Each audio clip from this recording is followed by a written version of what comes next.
Rickshaw. Ma'am, आप इतनी बड़ी सेलिब्रिटी हो, आप रिक्शा में जाओगी? एक्चुअली मुझे ना बहुत टाइम हो गया एक रिक्शे में बैठे हुए, नॉर्मल लाइफ जिए हुए। तो आज मैं एक नॉर्मल लाइफ जीना चाहती हूँ। फिर भी मैम, किसी ने आपको पहचान लिया, देख लिया तो भीड़ लग जाएगी, उनको कंट्रोल करना मुश्किल हो जाएगा। कोई बात नहीं, देख लेंगे जो भी होगा। अच्छा, मैं सिक्योरिटी को बोल दूं पीछे पीछे चलने के लिए? कोई जरूरत नहीं।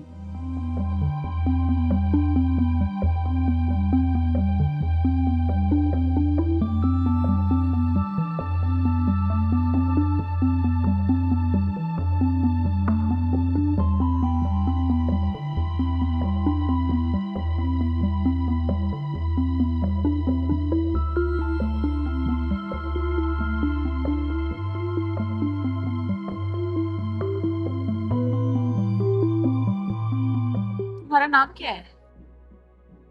प्रदीप। और कहाँ जा रहे हो तुम? अपने घर।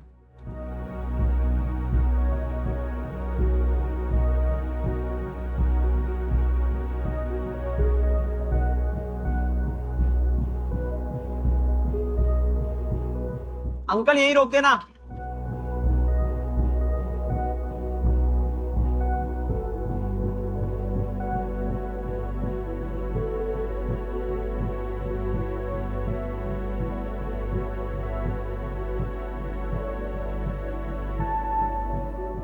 क्या हुआ मैम?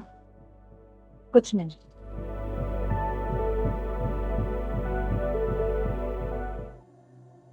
हेलो मैम, आपने बुलाया? अरे हाँ, कल जिस रिक्शे में हम बैठे हुए थे उसमें एक लड़का भी था जो मेरे साइड में बैठा हुआ था। पता लगाओ वो कौन है और इसे यहाँ लेकर आओ। कुछ हुआ है क्या मैम?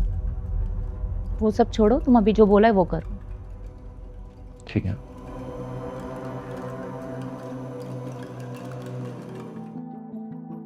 मैम, यार बैठो।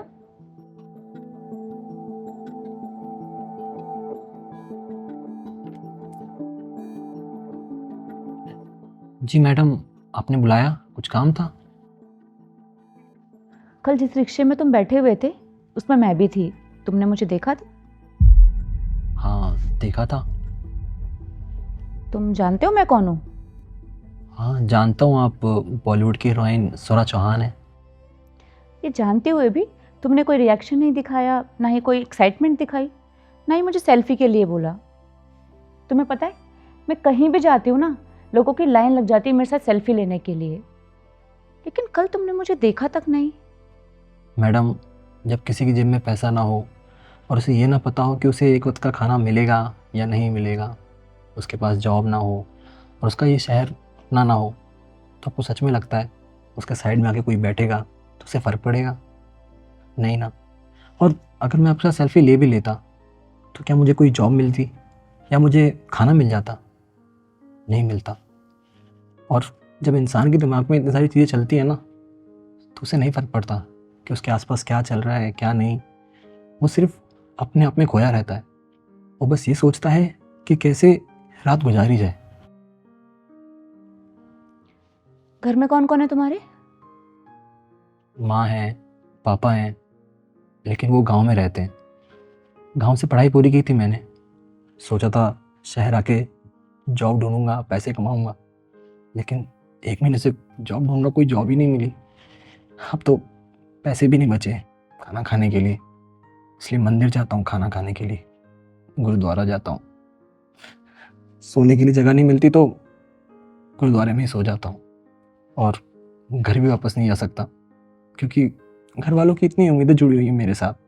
उन्होंने मेरे ऊपर इतना पैसा खर्च किया, इतना पढ़ाया लिखाया, लेकिन मैं क्या कर रहा हूँ? मैं तो किसी लायक ही नहीं हूँ। एक जॉब नहीं ढूंढ पा रहा हूँ मैं। क्या कर सकते हो तुम? आप जो बोलोगी मैं कर दूंगा, डस्टिंग, झाड़ू पोछा सब। और क्वालिफिकेशंस क्या है तुम्हारी? ग्रेजुएशन किया मैंने। संजू, जी। इनको इनके क्वालिफिकेशन के हिसाब से कोई भी जॉब दे दो हमारी कंपनी में। इनका रहने का खाने का इंतजाम भी कर देना। ठीक है ma'am. Thank you so much ma'am. अरे क्या कर रहे हो? ये मत करो। मैम आपको नहीं पता कि आप मेरे लिए क्या कर रही हैं। ये जॉब मेरी ज़िंदगी से बहुत बढ़कर है। अगर आप मुझे ये जॉब नहीं देती ना तो शायद मैं कुछ दिन बाद अपनी जान ले लेता। अरे नहीं, ऐसा सोचना भी नहीं है। और ये जॉब मैंने तुम्हें नहीं दी, ये जॉब तुम्हें खुद मिली है तुम्हारी सच्चाई की वजह से।